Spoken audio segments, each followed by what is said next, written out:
Olá, alunos! Iniciando mais uma aula da disciplina de Ortopedia e Traumatologia. Na aula de hoje, nós vamos abordar as lesões envolvendo coluna vertebral e tronco. Então, nessa aula, a gente vai estar começando a compreender algumas alterações que vai estar ocorrendo ao corpo, que vai estar ocasionando disfunções. Disfunções posturais, alterando, levando ao surgimento de dor e, consequentemente, deformidades articulares. Então, vejamos só. Ao falarmos de lesões em coluna vertebral e tronco, nós vamos estar compreendendo que vai estar sendo representado por patologias, que são doenças envolvendo a região de coluna vertebral. E isso nos implica dizer que as queixas voltadas à base musculoesquelética, elas podem ser atribuídas a sobrecargas que vão ocorrer em consequência de atividades repetitivas, ou até mesmo mantida, estando em um alinhamento postural habitualmente errado. As atividades que você realiza ao longo do seu dia a dia, com posturas indevidas, tanto em casa como no seu ambiente de trabalho, vai começar a gerar sobrecargas musculoesqueléticas. E essas sobrecargas vão começar a desenvolver lesões. As lesões com o tempo vão ocasionando dores, e essas dores resultam de compressão. Compressões articulares, compressão muscular, a atrofia da musculatura por desuso e assim por diante. Então, assim, eu tenho as sobrecargas por atividades repetitivas e com posturas indevidas que estão me levando ao surgimento de diversas patologias, doenças envolvendo a região da coluna vertebral. E para isso, a gente observa que a postura ela influencia na biomecânica, ou seja, no surgimento dessas comorbidades, dessas alterações, que se elas alteram o alinhamento, elas alteram aí a curvatura da coluna. Então, consequentemente, a gente passa a compreender que o nosso corpo tem posturas, tem curvaturas ao longo da coluna vertebral que a gente considera como corretas, como normais para o seu padrão. E essas curvaturas, nós vamos considerar que a nossa coluna vertebral, ela possui quatro curvaturas que a gente vai dividi-las em duas primárias e, na sequência, duas compensatórias. As compensatórias, elas estão apresentando a inclinação em direção à região anterior, enquanto que as primárias em direção à região posterior. Então, vamos continuar e assim a perceber que a coluna vertebral, ela possui, ao longo das curvaturas primárias, presentes desde o nascimento. Então, vamos perceber, por exemplo, que se as curvaturas que o corpo possui, me referindo à região da coluna vertebral, a essas quatro curvaturas que se classificarem em primárias e secundárias, que já estão presentes desde o nascimento, são as curvaturas fisiológicas, que a gente conhece como a região em que eu tenho aqui, ó, a lordose lombar, lordose cervical e cifose torácica. Então,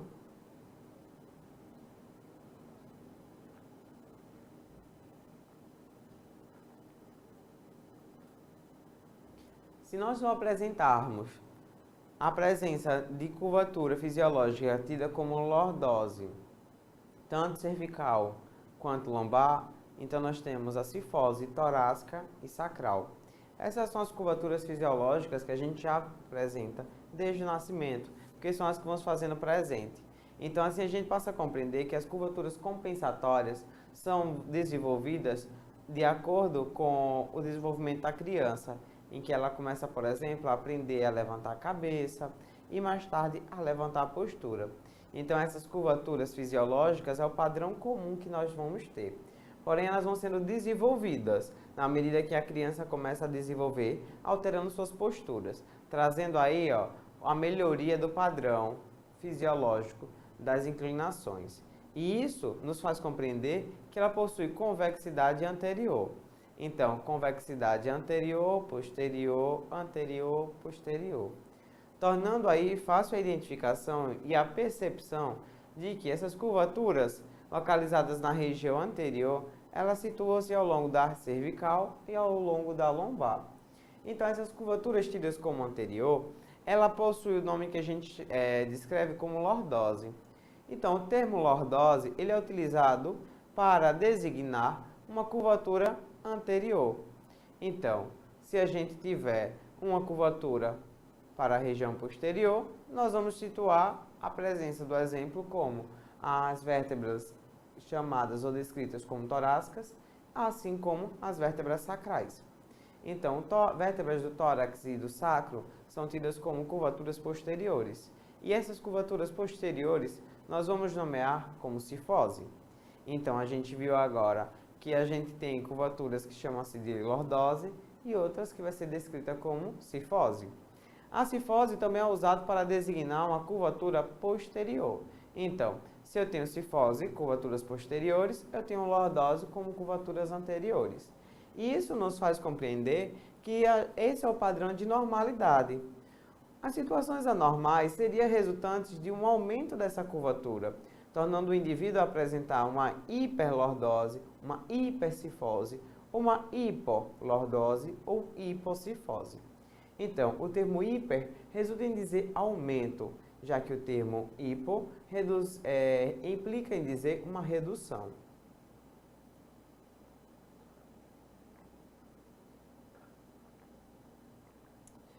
Então, vejamos que essas regiões da cervical e torácica, que possuem a região do seu dorso curvo, então a cifose ela tem a tendência a aumentar.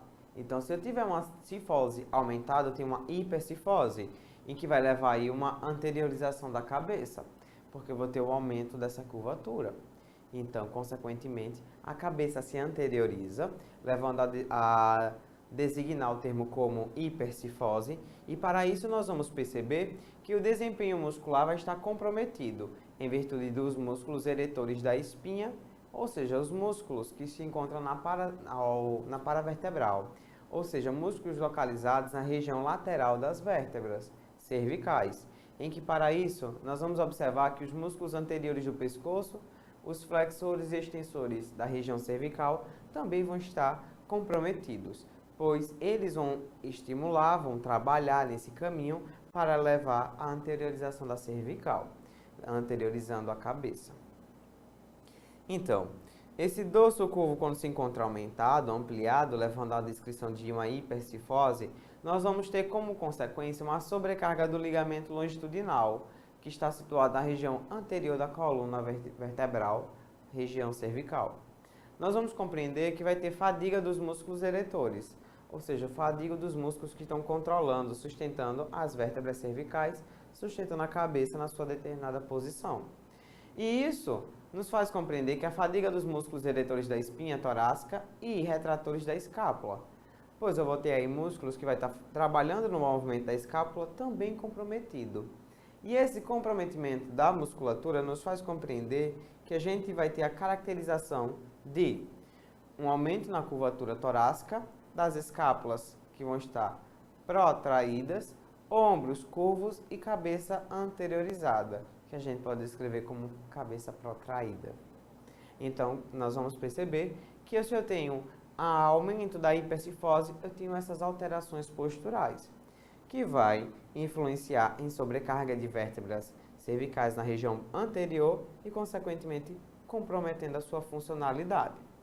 Ao ponto de que a gente observe e identifique que, como consequência devido à anteriorização da região da cabeça, anteriorização craniana, nós vamos ter uma irritação das articulações da coluna vertebral.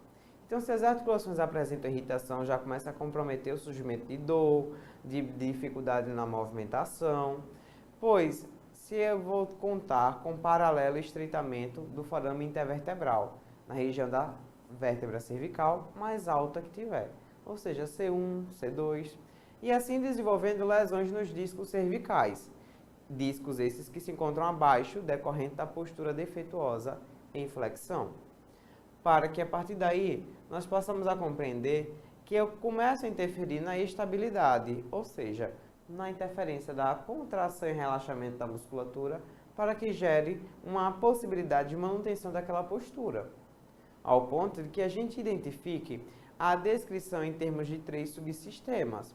A estabilidade de modo passivo vai ser interferida pelos ossos e ligamentos, pois a compensação da postura vai alterar essas estruturas.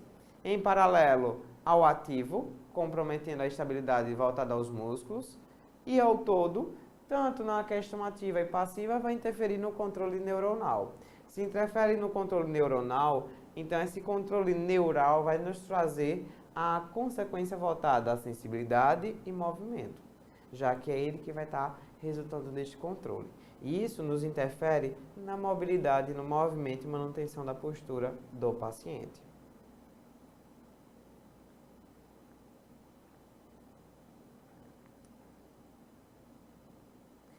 Vejamos que a instabilidade de um segmento vertebral, ela trabalha na combinação de posturas. Então, olha para a postura do indivíduo. Vamos comparar a imagem anterior, coluna vertebral retilínea. Imagem posterior, coluna vertebral inclinada. Ó, alteração.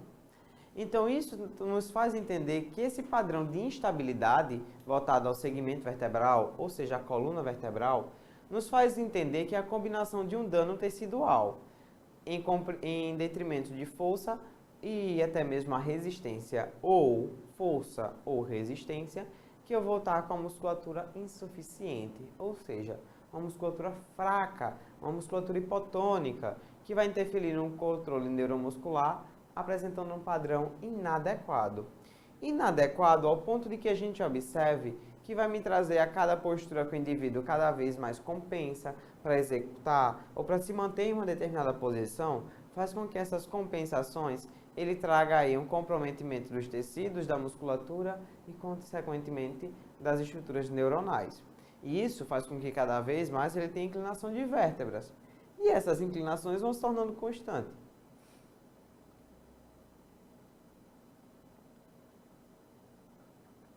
Tão constante que a gente passa a perceber, a identificar, que vai começar a surgir posturas inadequadas fixas.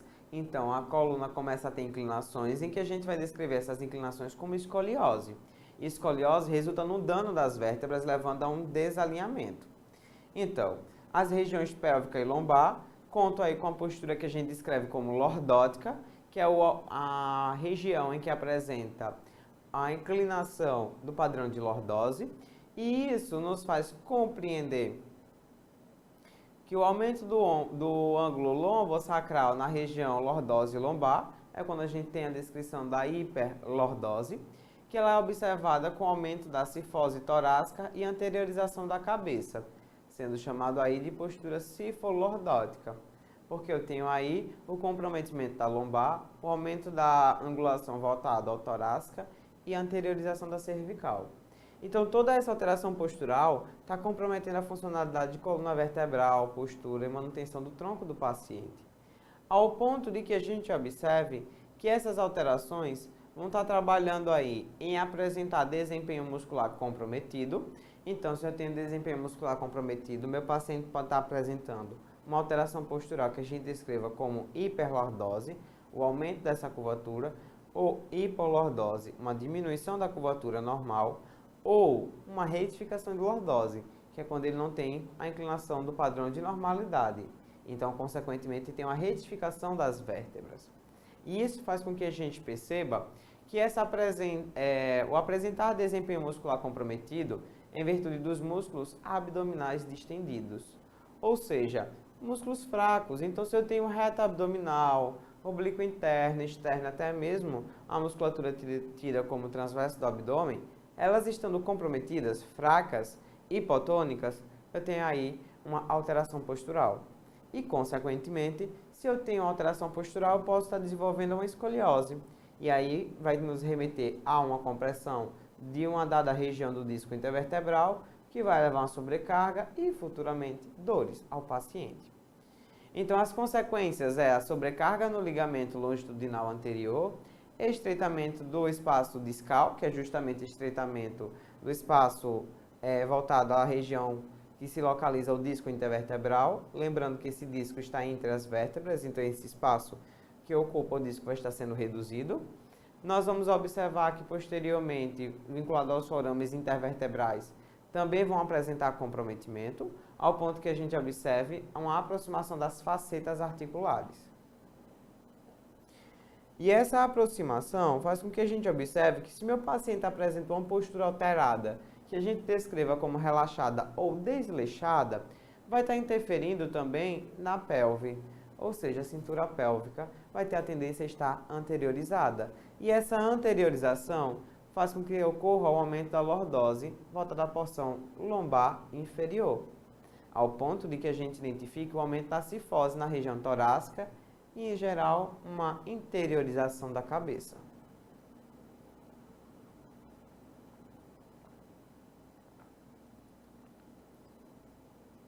Então vejamos, caros alunos, se a pelve está anteriorizada, é que o indivíduo apresenta essa postura, ó, pelve, região da cintura pélvica anteriorizada. Então, postura relaxada, comumente chamando, em que a gente consegue descrever e identificar que essa anteriorização da pelve compromete vértebras.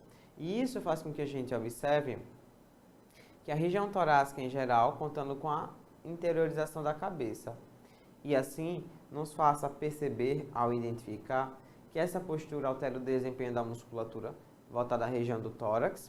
Então, o desempenho muscular estando comprometido, eu tenho o comprometimento dos músculos abdominais da porção inferior, eu tenho que eles vão estar distendidos e até mesmo fracos, musculatura extensora da região torácica inferior e músculos flexores do quadril também comprometidos, também trazendo aí um predomínio do padrão de hipotonia, para que a gente observe que a consequência está associada a uma sobrecarga. Sobrecarga voltada ao ligamento, que a gente descreve como iliofemoral. Então essa região está tendo sobrecarga, está tendo anteriorização da pelve, alterando aí a descarga de peso ao longo das vértebras lombares e torácicas, que consequentemente está tendo sobrecarga de ligamentos, sobrecarga de músculos. E isso, alterando toda essa postura, trazendo como consequência esse estreitamento do forame intervertebral, voltado à porção inferior da coluna vertebral. Então, indo mais específico ao longo da porção da coluna vertebral, eu me refiro à região lombar, que é ela que vai estar sendo comprometida, ela que vai ter o seu forame em estreito localização. Ao ponto que a gente observe que a aproximação das facetas articulares voltado à porção inferior da coluna lombar, que vai estar aí comprometida.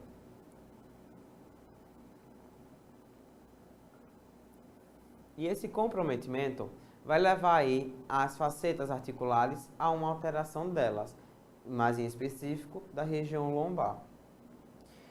E toda essa retificação de postura, alteração, que vai me trazer aí na região lombar, nós vamos perceber que ao retificar a lombar, quer dizer aqui, ó, diminuiu a angulação.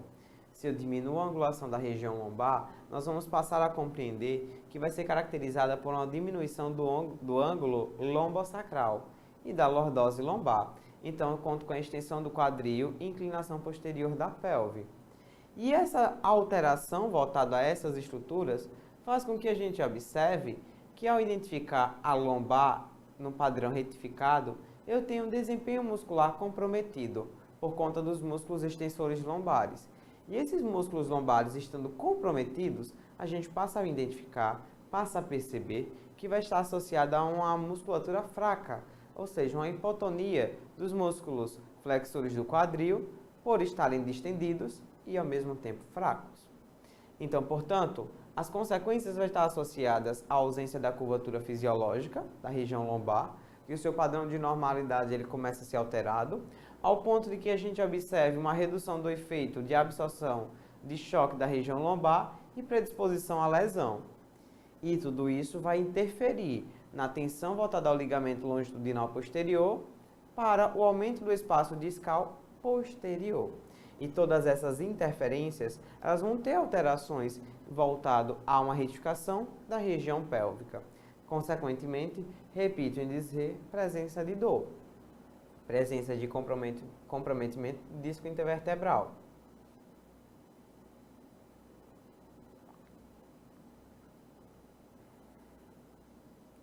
E assim, nós vamos compreender que essas alterações posturais, que resultam num padrão de escoliose, a gente pode encontrar a mais comum delas, que é a escoliose estrutural. Então vejamos que esse padrão de escoliose, ela resulta numa curvatura lateral irreversível, com rotação fixa das vértebras. Então esse padrão irreversível vai nos tornar a compreender que a rotação dos corpos vertebrais vai ocorrer na direção voltada à convexidade da curva. Então, eu tenho aqui ó, a inclinação das vértebras, do seu corpo vertebral, em que essa curvatura lateral das vértebras, tornando ela a fazer uma rotação, vai sendo cada vez mais fixa. Então, vai aumentando essa inclinação, consequentemente levando ao aumento da curvatura de um ângulo, tornando a superfície côncava e a outra convexa. E assim, as vértebras, contando com sua rotação dos corpos vertebrais, elas ocorrem na direção à convexidade, ou seja, à curvatura. Quer dizer que as vértebras estão rotacionando nessa imagem em direção ó, à escápula deste lado do paciente. Consequentemente, aumenta a escoliose, aumento da angulação. Então vejamos, caros alunos, que voltado a essa convexidade da curvatura desenvolvida no padrão de escoliose, nós possamos a compreender que na coluna torácica as costelas também vão rodar de acordo com as vértebras. Então as costelas acompanham a inclinação da vértebra, já que as costelas estão ligadas a ela nas suas facetas da região lateral. Então vejamos que ela vai ser detectável uma giba, ou seja,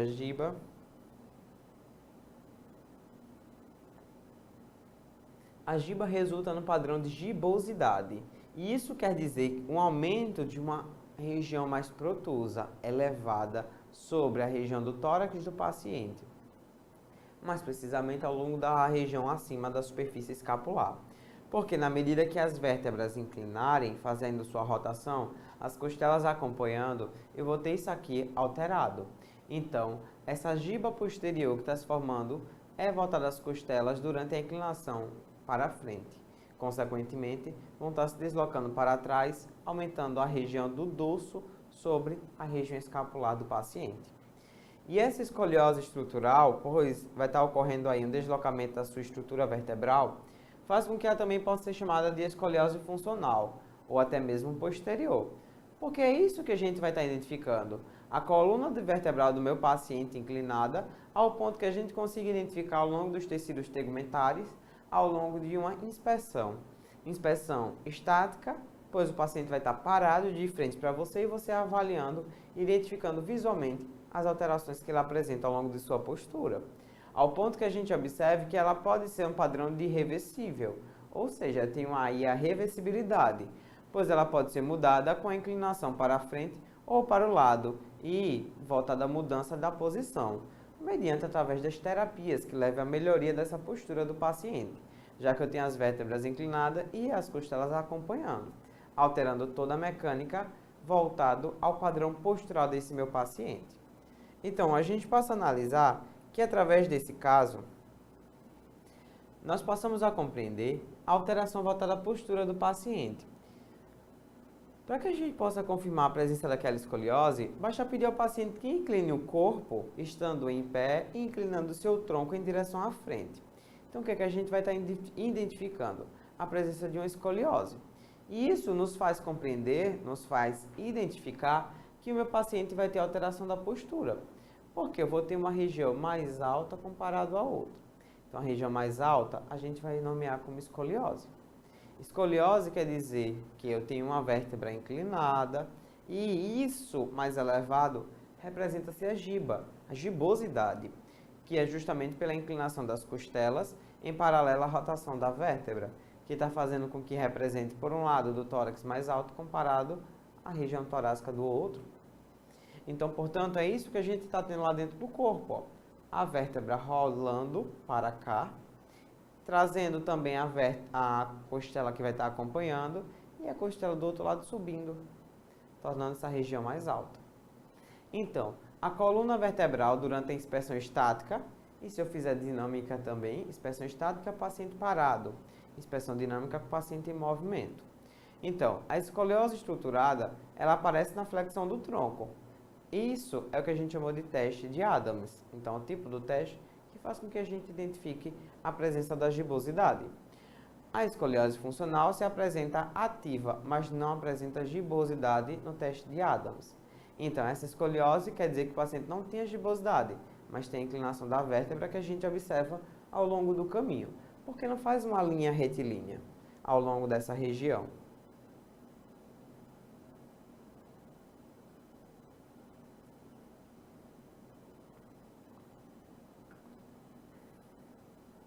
vamos perceber, vamos identificar que quando eu tenho a escoliose, o corpo da vértebra ela vai girar sempre para o lado convexo e o processo espinhoso vai sempre para o lado côncavo.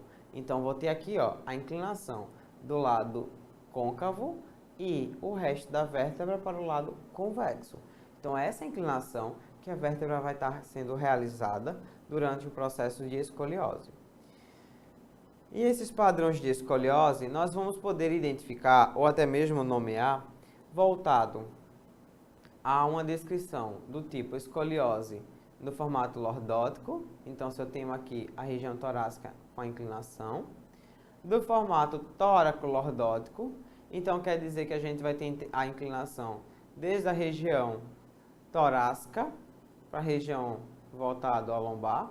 Aqui eu estou contando com ela a escoliose do tipo torácico, e se eu inclinar a lombar vai ser tóraco-lordótico.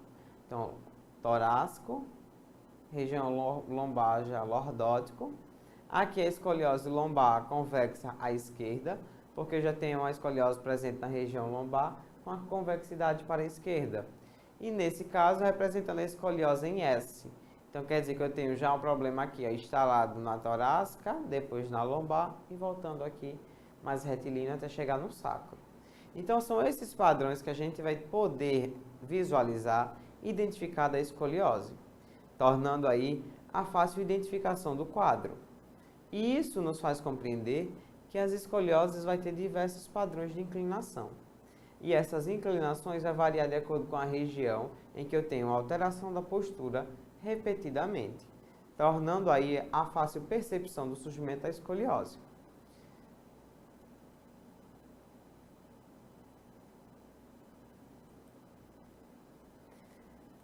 Para não esquecerem,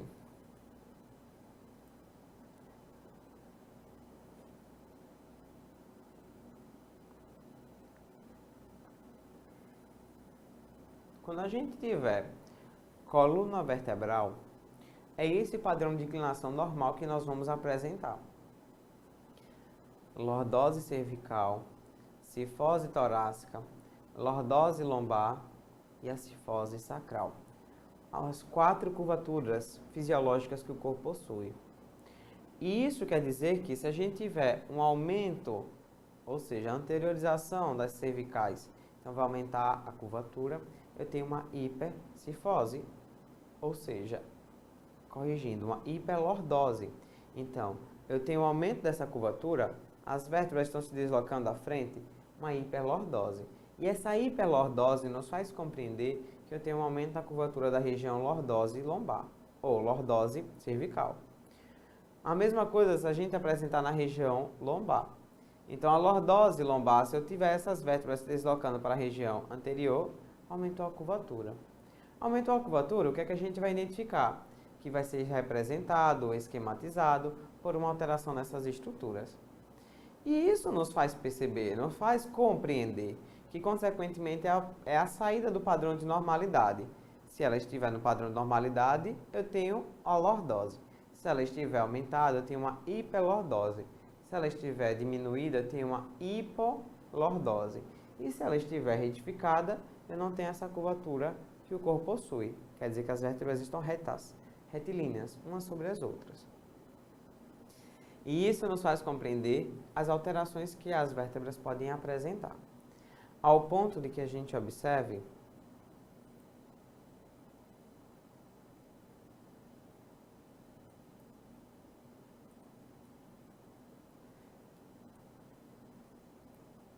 a alteração das vértebras nessa posição.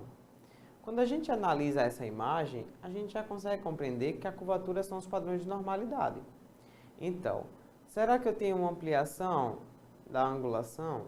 Eu vou ter nessa região um aumento da curvatura, anteriorização das vértebras da região cervical, estando preservadas, torácicas com inclinação preservada, mas a lordose volta da região lombar já tem uma alteração, tem um aumento da inclinação, da angulação, trazendo uma hiperlordose lombar. Então, esses dois padrões a gente consegue identificar tranquilamente. Observa só, padrão aqui com a inclinação do padrão preservado normal, normal e normal. ela é seguida do padrão normal, mas eu compare esta imagem com esta daqui. Olha o aumento da inclinação. Esse aumento da inclinação, que descrevemos como a hiperlordose lombar, faz com que surgisse, ao analisar com o paciente na região posterior, a postura dele, a perceber que ao longo da postura estava presente uma descrição de um padrão de escoliose. Eu tenho aqui, inclinação das vértebras, que está me levando ao elevado da escápula, deixando o ombro mais elevado comparado ao outro e, consequentemente, a formação da gibosidade. A gibosidade estando presente nos faz compreender que essa alteração postural é o padrão de escoliose, trazendo aqui uma inclinação também das costelas que estariam desse lado, nessa região, e, consequentemente, um aumento da angulação aqui. Um lado a gente tem uma maior inclinação e o outro lado, como se encontra. E isso nos faz compreender a presença do padrão de escoliose.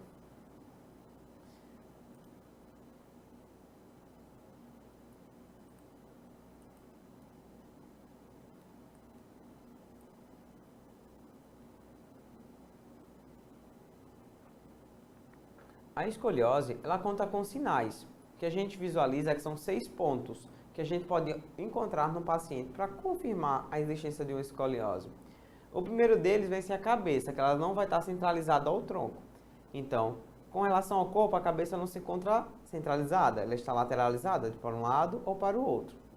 O outro ponto é que o ombro, que eu vou ter um ombro mais baixo comparado ao outro, um ombro mais elevado, o outro mais baixo. O terceiro ponto é a escápula, que a gente vai observar que a escápula vai ter uma mais alta e evidente comparado à outra.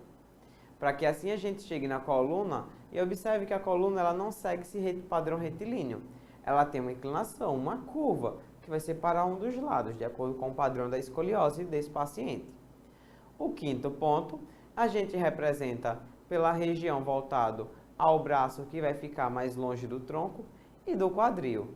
Vocês vão observar que eu vou ter uma região em que o antebraço vai estar mais longe da região do quadril, comparado à outra que vai estar mais próximo. Para que aí a gente observe que de um lado do quadril vai ficar mais evidente comparado ao outro. Então, um lado do quadril vai ficar mais elevado, o outro mais reprimido, caído, rebaixado. Então, um lado do quadril tornou mais evidente por a sua elevação da pelve, comparado ao outro lado.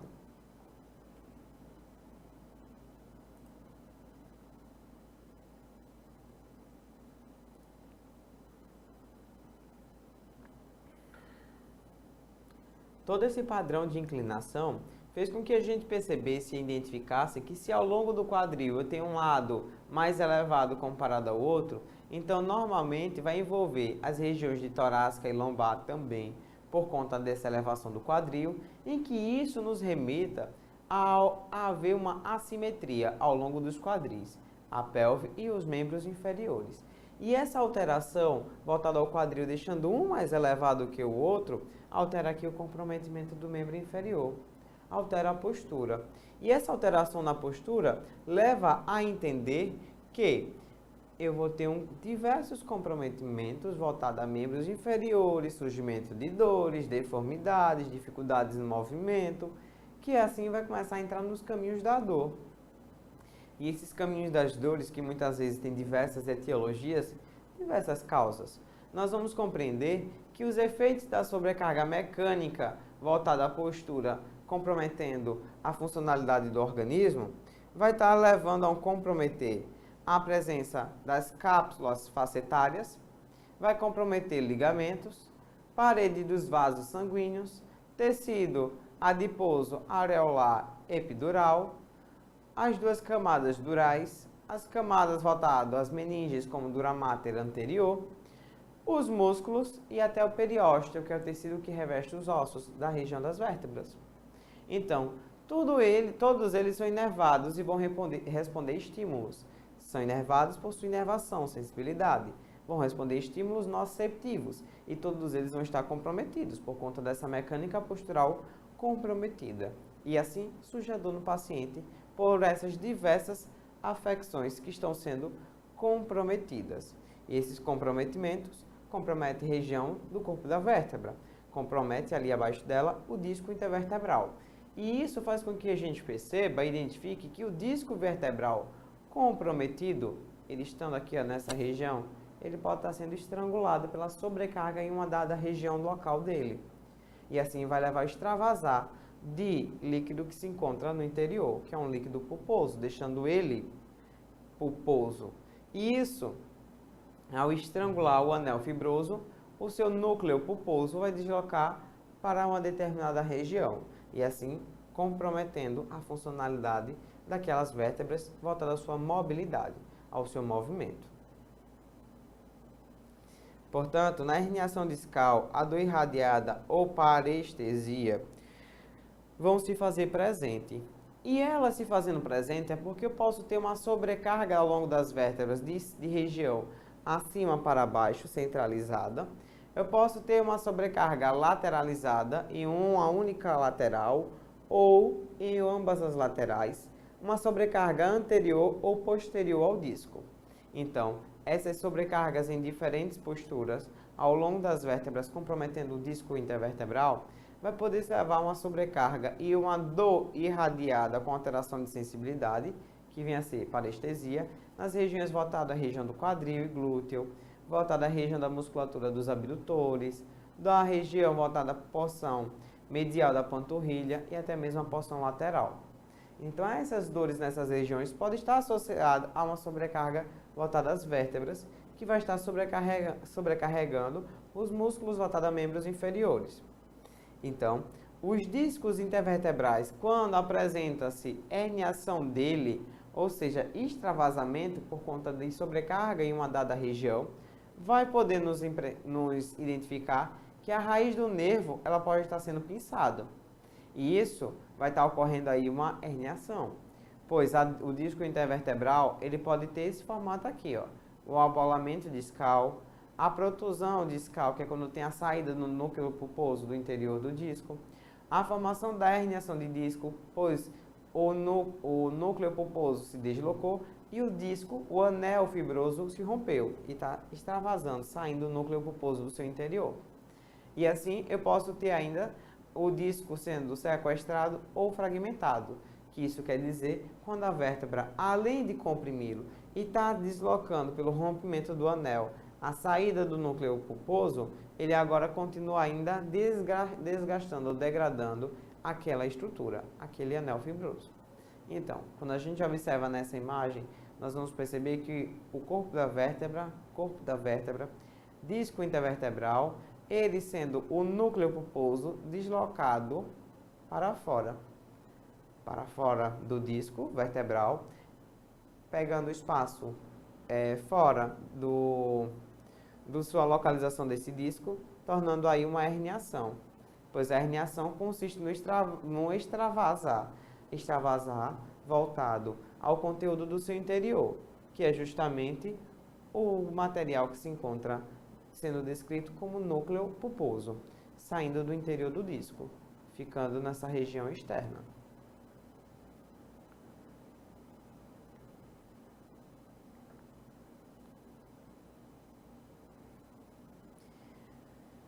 Essa herniação discal, como a gente veio classificando, nesse padrão a gente viu que seria o padrão de normalidade. Quando a gente tiver sobrecarga em uma dada região, se eu pressiono esse lado do disco, é esse lado que vai ter a tendência a se romper. Se eu estiver sobrecarregando eu tenho aqui, ó, essa porção sendo rompida. E é por essas regiões de maior sobrecarga que o lado oposto promoverá o deslocamento. Vai estar deslocando nessa situação o núcleo pulposo e assim vai estar levando extravasamento, o rompimento do anel fibroso. Portanto, a gente pode ter associação com essa comorbidade do disco intervertebral, o que a gente descreve como espondilólise, que é uma lesão de origem indeterminada, que vai acarretar num comprometimento, ou seja, fratura por estresse, ao longo das vértebras, sendo voltado aos pares interarticulares, que é a região chamada de pendículo, que vai ser particularmente vulnerável às forças repetitivas de flexão, extensão e rotação. Então, esse comprometimento, eu tenho ele comum voltado a L5, que vai me descrever o que a gente nomeia com esse comprometimento voltado à região da vértebra lombar L5, como lombalgia, dores nas regiões lombares, por causa aí de uma sobrecarga por estresse que ocasionou fratura ao longo do pendículo. Então, a espondilolistese, ela vai estar deslizando a vértebra, e esse deslizar do corpo da vértebra no seu sentido anterior ou posterior, ou até mesmo lateral, em relação à vértebra inferior. Então, a vértebra inferior está aqui localizada e a vértebra acima, ela se deslocou, se desviou. Então, isso eu posso levar a uma compressão de raízes nervosas que a gente vai descrever nomeando como lombociatalgia.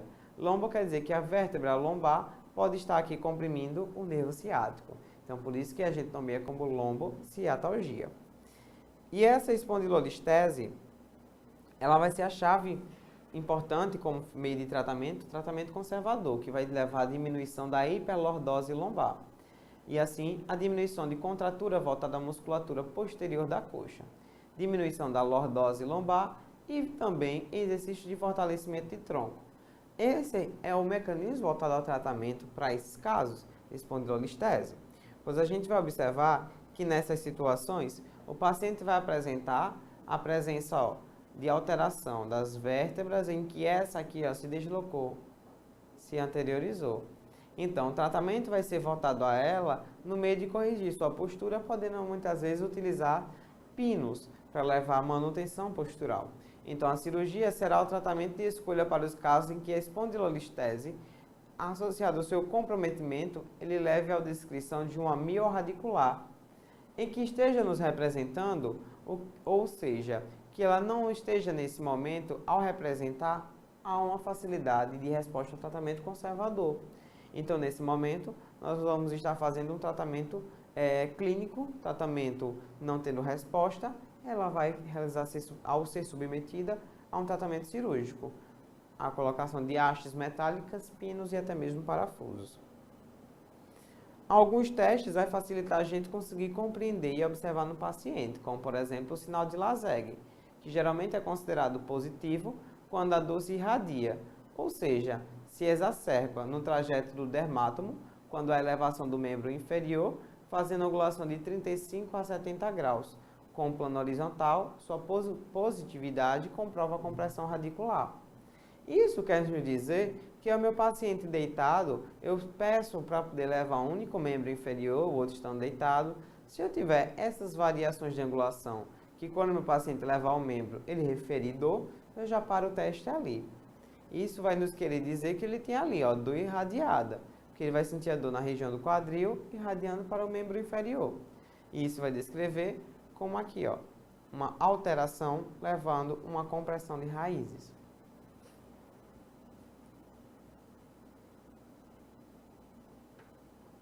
Ao comprimir as raízes da região lombar, eu tenho uma dor irradiada. E isso vai comprovar a disfunção se o meu paciente apresentar. Outra coisa importante é o teste descrito como Slope Test. Esse teste, o meu paciente vai estar sentado. A gente vai pedir para poder ele abaixar a região voltada à cervical, querendo aproximar a mandíbula da região do externo. E vamos, nessa sequência, elevar um único membro do paciente. Então, nesse momento, se o meu paciente, ao fazer essa flexão de quadril, o examinador aproximando a região do pescoço, o teste, se ele desenvolver uma dor voltada à região lombar para membro inferior, que a gente vai descrever como a ciatalgia, que é o surgimento da dor e ela sendo irradiada para membro inferior, então vai estar indicando aí uma compressão da medula espinhal ou das raízes nervosas. Então, vai estar comprovando aquela afirmação de comorbidade que o paciente apresenta. E assim, para tratamento geral, as diretrizes vão estar voltadas ao alinhamento dessa postura do paciente, sentado ou bipedestação, para que ele evite, consequentemente, tanto em pé quanto sentado, alterações posturais, surgimento de escoliose, espondilolistese, qualquer outra afecção envolvendo coluna vertebral. E isso leva a gente observar a necessidade de uma amplitude de movimento, mobilidade articular, flexibilidade, que esteja aí em associação voltada a uma organização, melhoria associada a uma força, resistência muscular para a repetição durante as atividades físicas que sejam sustentadas, uma avaliação ergonômica, que é para poder evitar ainda mais o agravamento das posturas erradas, errôneas, e uma melhoria na mecânica corporal. Então, em cima de tudo isso, o que a gente vai estar observando que é através disso que vai ser tratado esse paciente para trazer melhorias. Melhorias posturais, consequentemente evitando essas lesões de membros, volta da região do tronco e volta da região da coluna vertebral. Portanto, caros alunos, a aula de hoje finaliza-se por aqui. Obrigado e até a próxima.